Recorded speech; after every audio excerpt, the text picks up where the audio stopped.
I'm Mr. Jack, Assistant Chief Meteorologist David Heckard. Well, the time has come for the holiday weekend, the July 4th holiday weekend.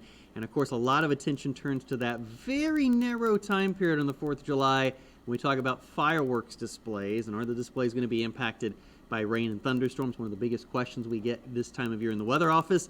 Well, the answer is we are anticipating some scattered showers and thunderstorms here as we head into Independence Day. In fact, you can see our rain chances ticking higher and higher as we move through the holiday weekend. In fact, Independence Day itself right now has a 50-50 shot of scattered showers and thunderstorms. And of course, as is typical this time of year, a lot of this activity will be in the afternoon and the evening hours. Let me show you a long-range futurecast computer model, and you kind of get the idea. It's pretty quiet here around lunchtime, so I do think the bulk of outdoor activities late morning, midday will be okay, but then the rain and thunderstorms look to power up as we get towards the afternoon. It's a little early to say for certain, but it looks like what's going to happen here is we're going to see an East Coast sea breeze develop and a West Coast sea breeze develop, and they will likely collide in inland areas, somewhere between the I-75 and I-95 corridor. That's going to be the highest chance for rain and thunderstorms afternoon through the early evening. You can see here by 7 o'clock, pretty good coverage of rain and storms, again, in that inland area, especially once you get east there of the I-95 corridor.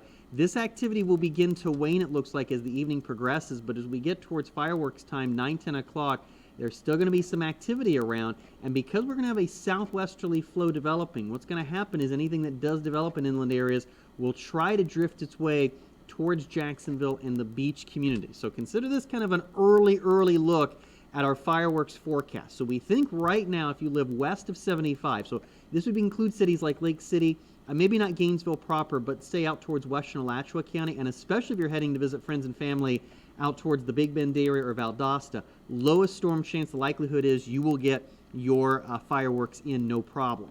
Highest storm chance is going to be, it looks like, between I-95 and I-75, but you can see that does include the city of Jacksonville. So the further west you live in Duval County, the lower the chances you're going to get those fireworks off without some rain and thunderstorms around.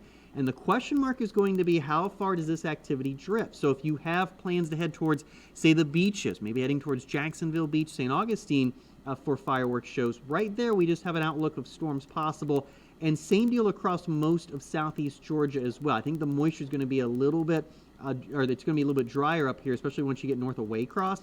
So areas like Waycross, Nahunta, Brunswick, you may actually get your fireworks shows in. It's mainly this corridor right here. This would include cities like Stark, back through the Gainesville area, Palatka, McClenny. You're going to have the best chance for potentially seeing your fireworks shows impacted by these rain and thunderstorms.